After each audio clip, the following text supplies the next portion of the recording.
BSNL ਦੇ contract ਵਰਕਰਾਂ ਨੇ ਪਿਛਲੇ 18 ਮਹੀਨਿਆਂ ਤੋਂ ਤਨਖਾਹ ਨਾ ਮਿਲਣ ਕਾਰਨ ਟਾਵਰ ਤੇ ਚੜ੍ਹ ਕੇ ਰੋਸ ਪ੍ਰਦਰਸ਼ਨ ਕੀਤਾ।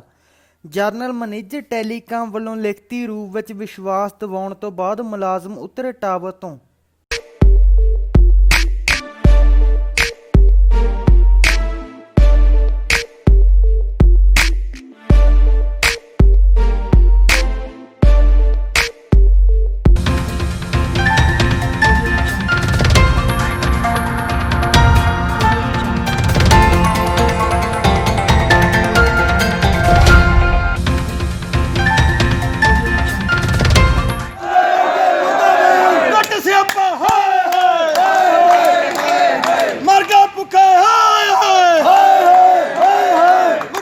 सरकार मुर्दाबाद मुर्दाबाद मुर्दाबाद सेक्टर सरकार मुर्दाबाद मुर्दाबाद मुर्दाबाद खा गया पैसे हाय हाय हाय हाय हाय इन्हां दा बेड़ा कख न रहे। ਕੀ ਹੈ ਤੁਹਾਡਾ ਅੱਜ ਦਾ ਜਿਹੜਾ ਤੁਸੀਂ ਰੋਸ ਪ੍ਰਦਰਸ਼ਨ ਕਰ ਰਹੇ ਹੋ ਟਾਵਰ ਤੇ ਜਿਹੜੇ ਤੁਹਾਡੇ ਬੰਦੇ ਚੜੇ ਹੋਏ ਆ ਕੀ ਮੁੱਖ ਮੋਟੋ ਕੀ ਹੈਗਾ? ਸਰ ਸਾਨੂੰ ਤਕਰੀਬਨ 2018 ਤੋਂ 10ਵੇਂ ਮਹੀਨੇ ਤੋਂ ਲੈ ਕੇ ਪੇਮੈਂਟ ਅੱਜ ਤੱਕ ਨਹੀਂ ਮਿਲੀ।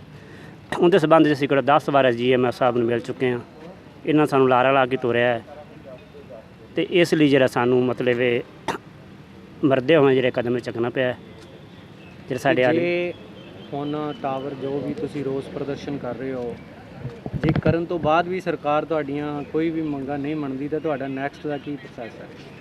ਨੈਕਸਟ ਸਰ ਅਸੀਂ ਆਪ ਆਤਮ ਹੱਤਿਆ ਕਰਾਂਗੇ ਬੱਚਿਆਂ ਨੂੰ ਲੈ ਕੇ। ਹੋਰ ਸਾਡੇ ਕੋਲ ਹਾਲ ਨਹੀਂ ਜਦੋਂ ਸਾਡੇ ਕੋਲ ਪੈਸਾ ਨਹੀਂ ਅਸੀਂ ਰੁਜ਼ਗਾਰਾਂ ਚਲਾ ਬੱਚੇ ਨੂੰ ਭੁੱਖਾ ਮਰਨ ਜਾ ਸਾਨੂੰ ਕੋਈ ਚੀਜ਼ ਲੈ ਕੇ ਖਾ ਕੇ ਮਰਿਆ ਮਨਜ਼ੂਰ ਹੈ। ਕੀ ਹੈ ਜੀ ਤੁਹਾਡਾ? ਸਰ ਮੈਂ ਬੂਟਾ ਸਿੰਘ। ਅੱਜ ਦਾ ਜਿਹੜਾ ਰੋਸ ਪ੍ਰਦਰਸ਼ਨ ਤੁਸੀਂ ਕਰ ਰਹੇ ਹੋ ਉਹਦਾ ਕੀ ਮੁੱਖ ਮੋਟੋ ਕੀ ਹੈਗਾ? ਸਰ ਮੁੱਖ ਇਹ ਹੈ ਜੀ ਸਾਨੂੰ 15 ਮਹੀਨਿਆਂ ਤੋਂ ਇੱਕ ਤਾਂ ਪੇਮੈਂਟਾਂ ਨਹੀਂ ਮਿਲੀਆਂ ਸਰ। ਹਾਂਜੀ ਤਨਖਾਹਾਂ ਨਹੀਂ ਮਿਲ ਰਹੀਆਂ।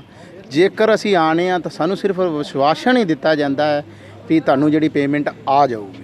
ਕਿੰਨੀ ਦੇਰ ਤੋਂ ਵਿਸ਼ਵਾਸ ਹੈ ਸਰ? ਸਾਨੂੰ ਤਾਂ ਅਸੀਂ ਤਾਂ 15 ਮਹੀਨਿਆਂ ਤੋਂ ਜੀ, ਪਹਿਲਾਂ ਸਾਡੀ 2 ਮਹੀਨਿਆਂ ਦੀ ਹੋ ਗਈ, ਕਹਿੰਦੇ ਜੀ ਕੋਈ ਗੱਲ ਨਹੀਂ ਅਗਲੇ ਮਹੀਨੇ ਆ ਜਾਊਗੀ, ਫਿਰ 3 ਦੀ ਹੋ ਗਈ, ਫਿਰ 4 ਦੀ ਹੋ ਗਈ। ਹੌਲੀ ਹੌਲੀ ਜਿਹੜੀ ਜੀ ਸਾਡੀ 15 ਮਹੀਨਿਆਂ ਦੀਆਂ ਜਿਹੜੀਆਂ ਪੇਮੈਂਟਾਂ ਰੁਕੀਆਂ ਹੋਈਆਂ ਨੇ ਸਰ। ਹੁਣ ਤੁਹਾਡੀਆਂ ਜਿਹੜੀਆਂ ਮੁੱਖ ਜਿਹੜੀਆਂ ਕੀ ਹੈ ਮੰਗਾਂ ਇਹੀ ਇਸ਼ੂ ਹੈ ਤੁਹਾਡਾ? ਇਹ ਸਾਡਾ ਇਸ਼ੂ ਹੈ ਜੀ। ਜਿਹੜਾ ਬੰਦਾ ਆਗੂ ਹੋ ਕੇ ਬੋਲਦਾ ਉਹਨਾਂ ਨੂੰ ਧਮਕੀ ਦਿੱਤੀ ਜਾਂਦੀ, ਉਹ ਠੇਕੇਦਾਰ ਨੂੰ ਕਿਹਾ ਜਾਂਦਾ ਵੀ ਇਹਨੂੰ ਬਾਹਰ ਕੱਢਿਆ ਜਾਏ। ਜੇਕਰ ਅਸੀਂ ਠੇਕੇਦਾਰ ਨਾਲ ਗੱਲ ਕਰਨੇ ਆ ਉਹ ਕਹਿੰਦਾ ਜੀ ਮੇਰੇ ਕੋਈ ਬਿੱਲ ਨਹੀਂ ਪਾਸ ਹੋਏ ਜਾਂ ਮੈਨੂੰ ਕੋਈ ਪੇਮੈਂਟ ਨਹੀਂ ਮਿਲ ਰਹੀ।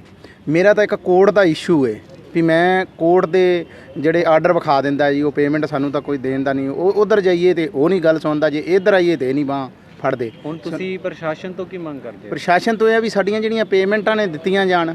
ਜੇਕਰ ਇਹਨਾਂ ਕੋਲ ਘੱਟ ਫੰਡ ਨੇ, ਸਾਡੇ 2 ਕਿਸ਼ਤਾਂ 'ਚ 3 ਕਿਸ਼ਤਾਂ 'ਚ ਜਿਹੜੇ ਪੇਮੈਂਟ ਦਿੱਤੀ ਜੀ, ਕਿਉਂਕਿ ਗਰੀਬ ਪਰਿਵਾਰਾਂ ਦੇ ਨਾਲ ਸੰਬੰਧਿਤ ਨੇ ਜਿਨ੍ਹਾਂ ਦੇ ਹੁਣ ਬਿਜਲੀ ਦੇ ਮੀਟਰ ਵੀ ਕੱਟੇ ਗਏ ਨੇ, ਕਈਆਂ ਦੇ ਬੱਚੇ ਬਿਮਾਰ ਪਏ ਨੇ ਇਲਾਜ ਖੁਣੋ।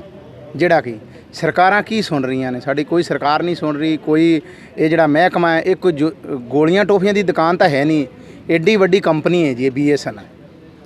ਤਾਂ ਸਰ ਜੇਕਰ ਸਾਨੂੰ ਇਹ ਨਾ ਇਹ ਸਾਡੀਆਂ ਕੋਈ ਮੰਗਾਂ ਪੂਰੀਆਂ ਕੀਤੀਆਂ ਗਈਆਂ ਸਮੇਤ ਜਿਹੜਾ ਪਰਿਵਾਰ ਆਤਮ ਹੱਤਿਆ ਕਰਾਂਗੇ, ਜਿਸ ਦੀ ਜ਼ਿੰਮੇਵਾਰੀ CMD ਦੂਰ ਸੰਚਾਰ ਮੰਤਰੀ ਤੇ ਸਾਰੇ ਪ੍ਰਸ਼ਾਸਨ ਦੀ ਹੋਊਗੀ। ਨਾਮ ਕੀ ਹੈ ਜੀ ਆਪਣਾ? ਸਰ ਮੇਰਾ ਨਾਮ ਬਲਜੀਤ ਸਿੰਘ। ਜਿਹੜਾ ਤੁਸੀਂ ਅੱਜ ਰੋਸ ਪ੍ਰਦਰਸ਼ਨ ਟਾਵਰ ਤੇ ਚੜ੍ਹ ਕੇ ਕਰ ਰਹੇ ਹੋ ਉਹਦਾ ਕੀ ਸਰ ਰੋਸ ਪ੍ਰਦਰਸ਼ਨ ਅਸੀਂ ਕਰ ਰਹੇ ਹਾਂ ਸਰ। ਸਾਨੂੰ ਨਾ 2018 ਤੋਂ ਲੈ ਕੇ 2020 ਤੱਕ ਪੇਮੈਂਟਾਂ ਨਹੀਂ ਮਿਲੀਆਂ, ਜੋ ਕਿ ਸਾਡੇ ਘਰ ਦਾ ਗੁਜ਼ਾਰਾ ਬਹੁਤ ਮੁਸ਼ਕਲ ਚੱਲ ਰਿਹਾ ਹੈ। ਕਿਉਂ ਇੱਕ ਤਾਂ ਉੱਤੋਂ ਮਹਾਮਾਰੀ ਬਿਮਾਰੀ ਦਾ ਜੋ ਕਿ ਲੋਕਡਾਊਨ ਲੱਗਿਆ ਹੈ। ਸਾਡਾ ਜੀ ਨਹੀਂ ਕਰਦਾ ਅਸੀਂ ਇਹ ਇਕੱਠ ਕਰਕੇ ਵੀ ਅਸੀਂ ਆਪਦੇ ਪਰਿਵਾਰ ਨੂੰ ਬਿਮਾਰੀ ਲਵਾਈਏ, ਕੁਛ ਕਰੀਏ। ਸਾਡੇ ਜਿਹੜੀ ਪੰਜਾਬ ਪੁਲਿਸ ਖੜੀ ਹੈ ਸਾਡੇ ਨਾਲ ਇਸ ਟਾਈਮ, ਠੀਕ ਹੈ ਨਾ, ਸਾਡੀ ਮਦਦ ਕਰ ਰਹੀ ਹੈ। ਅਸੀਂ ਇਹ ਨਹੀਂ ਕਹਿੰਦੇ ਆ, ਅਸੀਂ ਮਾਨਯੋਗ SSP ਮਾਨਯੋਗ DC ਸਾਹਿਬ ਨੂੰ ਇਹ ਬੇਨਤੀ ਕਰਦੇ ਹਾਂ ਇੱਥੇ ਆ ਕੇ ਮੌਕਾ ਵੇਖੇ, ਜੋ ਕਿ ਸਾਡੇ ਟਾਵਰ 'ਤੇ ਬੰਦੇ ਚੜ੍ਹੇ ਹੋਏ ਨੇ। ਜੇ ਸਾਡੀਆਂ ਅੱਜ ਨਾ ਮੰਗਾਂ ਮੰਗੀਆਂ ਗਈਆਂ, ਅਸੀਂ ਹੋ ਸਕਦਾ ਕੱਲ੍ਹ ਨੂੰ ਪਰਿਵਾਰ ਸਮੇਤ ਬੱਚੇ ਲੈ ਕੇ ਨਾਲ ਅਸੀਂ ਹੋ ਸਕਦਾ ਟਾਵਰ 'ਤੇ ਚੜ੍ਹਨਾ ਪਵੇ। ਜੋ ਕਿ ਸਾਡੇ ਪੇਮੈਂਟਾਂ ਅਸੀਂ ਇਹ GMT ਨੂੰ ਇਹ ਗਏ 2 ਵਾਰੀ ਮਿਲੇ ਆ। ਅਸੀਂ ਕਿ ਜੇ ਸਾਡੇ ਬੰਦੇ ਤਾਂ ਲੈਣਗੇ ਜਿਨ੍ਹਾਂ ਸਾਨੂੰ ਲਿਖਤੀ ਰੂਪ ਵਿੱਚ ਨਾ ਦਿੱਤਾ ਗਿਆ। ਜੇ ਲਿਖਤੀ ਰੂਪ ਵਿੱਚ ਨਾ ਦਿੱਤਾ ਗਿਆ ਅਸੀਂ ਹੋ ਸਕਦਾ ਵੀ 4-5 ਬੰਦੇ ਹੋਰ ਟਾਵਰ ਤੇ ਚੜਾਈਏ। ਆਤਮ ਹੱਤਿਆ ਲਈ ਮਜਬੂਰ ਹੋਗੇ। ਸਾਡੇ ਬੰਦੇ ਦਾ ਫੋਨ ਆਇਆ ਵੀ ਹੋ ਸਕਦਾ ਟਾਵਰ ਤੋਂ ਛਾਲ ਹੀ ਮਾਰੀਏ, ਠੀਕ ਹੈ ਨਾ। ਇਹਦਾ GMT ਫਿਰੋਜ਼ਪੁਰ ਜ਼ਿੰਮੇਵਾਰ ਹੈ। ਜਿਹੜੀਆਂ ਤੁਹਾਡੀਆਂ ਤਨਖਾਹਾਂ ਦਾ ਰੌਲਾ ਹੁਣ? ਹਾਂ ਤਨਖਾਹਾਂ ਦੇਰ ਤੋਂ ਤਨਖਾਹਾਂ 2018 ਤੋਂ ਲੈ ਕੇ 2020 ਤੱਕ ਨੇ। ਕਿਉਂ ਠੇਕੇਦਾਰ ਆਉਂਦੇ ਨੇ ਚਲੇ ਜਾਂਦੇ ਨੇ, ਅਸੀਂ ਠੇਕੇਦਾਰ ਨੂੰ ਪੁੱਛੀ, ਉਹ ਕਹਿੰਦਾ ਮਹਿਕਮੇ ਪੁੱਛੋ। ਕਿਉਂ GMT ਸਾਨੂੰ ਘੱਟੋ ਘੱਟ ਫਿਰ ਤੁਹਾਡੇ ਘਰ ਦਾ ਜਿਹੜਾ ਗੁਜ਼ਾਰਾ ਉਹ ਕਿੱਦਾਂ ਚੱਲ ਰਿਹਾ? ਗੁਜ਼ਾਰਾ ਬਹੁਤ ਮੁਸ਼ਕਲ ਚੱਲ ਰਿਹਾ ਜੀ। ਅਸੀਂ ਜੋ ਕਿ ਕਿਸੇ ਦੁਕਾਨਦਾਰ ਕੋਲੋਂ ਪੈਸਾ ਫੜਿਆ ਹੈ, ਉਹ ਅੱਜ ਸਾਡੀ ਕੰਨੀ ਕੁੱਟ ਰਿਹਾ ਹੈ। ਅਸੀਂ ਸੋਨਾ ਗਹਿਣੇ ਰੱਖ ਕੇ, ਕੋਈ ਸਾਡੇ ਕੋਲ 10 ਮਰਲੇ ਪੈਲੀ ਗਹਿਣੇ ਰੱਖ ਕੇ, ਕੋਈ ਘਰ ਦੀ ਥਾਂ ਰੱਖ ਕੇ ਗਏ ਨੇ, ਅਸੀਂ ਜੋ ਕਿ ਅਸੀਂ ਟਾਈਮ ਪਾਸ ਕਰ ਰਹੇ ਹਾਂ। ਇਹ ਤਨਖਾਹਾਂ ਨਾ ਮਿਲਣ ਦੇ ਸਬੰਧ ਵਿੱਚ ਤੁਸੀਂ ਕਿਹੜੇ ਜਿਹੜੇ ਪ੍ਰਸ਼ਾਸਨਿਕ ਆ ਜਾਂ ਤੁਹਾਡੇ ਇੱਥੋਂ ਦੇ ਕੋਈ ਜਿਹੜੇ ਸੀਨੀਅਰ ਅਧਿਕਾਰੀ ਹੈ, ਕਿੰਨਾਂ ਨੂੰ ਮਿਲੇ? ਅਸੀਂ GMT ਨੂੰ ਲੈ ਕੇ DGM ਨੂੰ ਲੈ ਕੇ, ਜੋ ਕਿ ਛੋਟੇ ਰੈਂਕ ਤੋਂ ਲੈ ਕੇ ਵੱਡੇ ਅਫਸਰ ਤੱਕ ਸਾਰਿਆਂ ਨੂੰ ਅਸੀਂ ਜੋ ਕਿ ਲੈਟਰਾਂ ਵੀ ਕੱਢੀਆਂ ਨੇ, DC ਸਾਹਿਬ ਨੂੰ ਮਿਲੇ ਆ, ਸਾਡੀ ਕੋਈ ਸੁਣਾਈ ਨਹੀਂ ਹੋ ਰਹੀ। ਸਾਨੂੰ ਮਜਬੂਰ ਹੋ ਕੇ ਸਾਨੂੰ ਕਦਮ ਚੁੱਕਣਾ ਪੈ ਗਿਆ ਹੈ, ਕਿਉਂਕਿ ਸਾਡੇ ਨਾਲ ਹੋਰ ਵੀ ਜਥੇਬੰਦੀਆਂ ਤਿਆਰ ਹੋਈਆਂ ਨੇ। ਅਸੀਂ ਰੋਕਿਆ ਲੋਕਡਾਊਨ ਕਰਕੇ। ਜੇ ਅੱਜ ਸਾਡੀ ਪ੍ਰਸ਼ਾਸਨ ਆਵਾਜ਼ ਨਹੀਂ ਸੁਣਦਾ ਹੈ, ਮਹਿਕਮਾ ਗੱਲ ਨਹੀਂ ਸੁਣਦਾ, ਹੋ ਸਕਦਾ ਸਵੇਰੇ ਸਾਡਾ ਇੱਥੇ ਲੱਖਾਂ ਦੇ ਹਿਸਾਬ ਤੇ ਪੂਰੇ ਪੰਜਾਬ ਦਾ ਇੱਥੇ ਇਕੱਠ ਹੋਵੇ। जो आज का रोज प्रदर्शन है टावर पर जो आदमी चढ़े हैं उसका क्या मोटो क्या है? ये एक्चुअली कॉन्ट्रैक्ट वर्कर्स हैं, तो इनका कुछ पेमेंट इशू है, पेमेंट पेंडिंग है। इनका ये कहना है कि हमें पेमेंट नहीं मिला हुआ पिछले 12-13 महीने से। तो इन लोगों को पेमेंट मिल रहा है, कुछ पैसा कम आने की वजह से, क्या है कि इनको कम मिला है पेमेंट।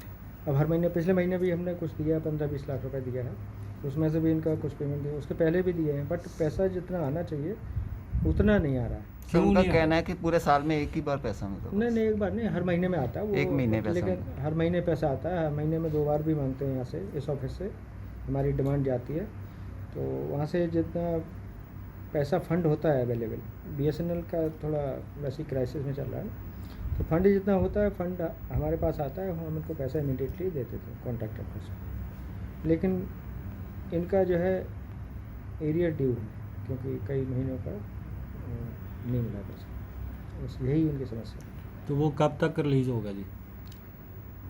होपफुली तो इस महीने में कुछ आना चाहिए, अगले 2-3 महीने में इनका मोस्ट ऑफ द मतलब जितना भी पड़ा हुआ पेंडेंस है वो ख़त्म होनी चाहिए। सर अब आपने इनसे बात की है? बात की है, हम लोग बैठे थे, ये इंस्पेक्टर भी साथ में थे यहाँ पर, पुलिस इंस्पेक्टर, SHO भी थे, तो और ये लोग इनके कुछ लीडर्स थे, वो भी आए थे हमारे पास, तो उनको मैंने यही सब बताया है कि तुम्हारा कुछ। सर क्या बोलते हैं कि कब तक टावर से उतरेंगे क्या? नहीं, टावर पे तो हमें नहीं पता था कि चढ़ेंगे, बाद में अभी कहीं पीछे से गए होंगे। पहले तो ये सेट वो कह रहे थे कि ठीक है, हम जो है हमारा पैसा अगर 1 महीने में मिल जाएगा या 1-2 महीने में मिल जाएगा। तो टावर पे जो चढ़े आदमी, आपको नॉलेज नहीं है उनके करे? नहीं, यहाँ से अभी जब हम बात कर रहे थे, SHO साहब भी यहाँ बैठे हुए थे, तो उस टाइम वो लोग कन्विंस हो रहे थे, वो कह रहे थे कि ठीक है, अब हम जो है हमारा पैसा मिल जाएगा तो हम वापस जा रहे हैं। लेकिन बाद में उनमें से कोई अपनी मॉब है, मॉब में तो किसी का कोई कुछ सोचता है तो उधर वो साइड चलेगा। सर अब ये मसला कैसे हल होगा? मसला तो हमने उनको समझा दिया, बता दिया कि ऐसे ही कि पैसा हम मांगने के लिए लिख रहे हैं, और आज हमने CGM साहब को अपने कुछ फ़ोटो भी भेजे हैं, उनसे बात करेंगे, तो पैसा होगा तो आएगा, हम इनको देंगे तुरंत। सर ऐसे तो ये नीचे उतरने वाले नहीं लग रहे, जो इनका कहने का बाद बोल रहे हैं कि हम ऐसे नहीं आएंगे, 2-3 आदमी और चढ़ेंगे।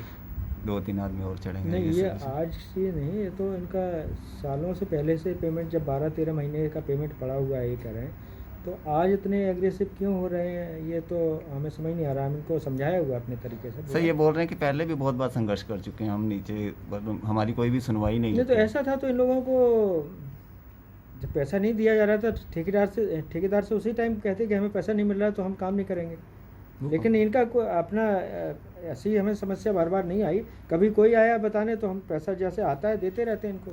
सो आपके पास कोई ऐसा नहीं है जो ठेकेदार का लाइसेंस पे रद्द किया जाए, जो पैसा नहीं दे रहा या कुछ ऐसा ठेकेदार पे? मुताबिक होता ही रहता है, टेंडर की टर्म कंडीशन को तो हम फॉलो करते ही हैं। ओके। उसमें अगर कोई ठेकेदार जो है हम पैसा देते हैं, अगर उसने नहीं दिया होता आगे, हाँ आगे वैसे पैसा ही नहीं देते हैं। जो पैसा इनको दे देता है हम उतना ही पैसा उसको रिलीज करते हैं। हमारे टेंडर में इस टाइप की टर्म्स कंडीशन होती हैं कि जो पैसा हम उसे दे रहे हैं, जिसकी सैलरी दे रहे हैं, उस सैलरी को पहले ही वो दे दिया होता है वर्कर्स को, तब हम उसको पैसा देते हैं। इसलिए उसने जो पैसा हमने दिया वो तो नहीं रोका होगा ठेकेदार ने, लेकिन ठेकेदार को ही हम पूरा नहीं दे पाए पैसा। नाम क्या है सर आपका? PN दोहारे, प्रताप नारायण दोहारे। ਤਨਖਾਹ ਦਾ ਕੀ ਰੌਲਾ ਸੀਗਾ। ਤਨਖਾਹ ਦੇ ਮਸਲੇ ਕਰਕੇ ਅੱਜ ਉਹ ਟਾਵਰ ਤੇ ਆਏ, ਉਹਨਾਂ ਨੇ ਸੰਘਰਸ਼ ਕਰਨ ਦੀ ਕੋਸ਼ਿਸ਼ ਕੀਤੀ ਤਾਂ ਉਹਨਾਂ ਦੇ ਟੈਲੀਕਾਮ ਵਿਭਾਗ ਦੇ GM ਨੂੰ ਉਹਨਾਂ ਨੂੰ ਨਾਲ ਲੈ ਕੇ ਮਿਲਿਆ ਗਿਆ। ਔਰ ਜੀਐਮ ਸਾਹਿਬ ਨੇ ਵਿਸ਼ਵਾਸ ਦਿਵਾਇਆ ਕਿ ਇਹਨਾਂ ਦੀਆਂ ਜਿਹੜੀਆਂ ਤਨਖਾਹਾਂ ਹੈਗੀਆਂ ਅਸੀਂ ਬਹੁਤ ਜਲਦੀ ਰਿਲੀਜ਼ ਕਰਾ ਦਿਆਂਗੇ। ਤਾਂ ਨਹੀਂ, ਇਸ ਤਰ੍ਹਾਂ ਦੀ ਹਜੇ ਕੋਈ ਮਸਲਾ ਨਹੀਂ ਹੈਗਾ, ਕਿਉਂਕਿ ਉਹਨਾਂ ਦਾ ਕੰਪਰੋਮਾਈਜ਼ ਕਰਵਾ ਦਿੱਤਾ ਗਿਆ। ਉਹਨਾਂ ਨੇ ਜੀਐਮ ਸਾਹਿਬ ਨੇ ਲਿਖ ਕੇ ਦਿੱਤਾ ਲਿਖਤੀ ਤੌਰ 'ਤੇ ਦਿੱਤਾ ਉਹਨਾਂ ਨੂੰ। ਲਿਖਤੀ ਉਹਨਾਂ ਨੇ ਮੰਗ ਕੀਤੀ ਸੀਗੀ ਕਿ ਅਸੀਂ ਇਸ ਤਰ੍ਹਾਂ ਨਹੀਂ ਆਪਾਂ ਜਾਣਾਂਗਾ, ਵੀ ਸਾਨੂੰ ਲਿਖ ਕੇ ਦਿੱਤਾ ਜਾਵੇ। ਟਾਵਰ ਤੋਂ ਸਰ ਉਤਾਰ ਲਿੱਤੇ ਗਏ ਨੇ। ਹਾਂ, ਉਹਨਾਂ ਨੇ ਵਿਸ਼ਵਾਸ ਦਿੱਤਾ ਹੈਗਾ ਜਥੇਬੰਦੀ ਨੇ ਕਿ ਅਸੀਂ ਟਾਵਰ ਤੋਂ ਉਤਰ ਕੇ ਆਪਣਾ ਜਿਹੜਾ ਹੈਗਾ ਕੰਮ ਜਿਵੇਂ ਪਹਿਲਾਂ ਕਰਦੇ ਸੀ ਉਵੇਂ ਕਰਾਂਗੇ। Thank you.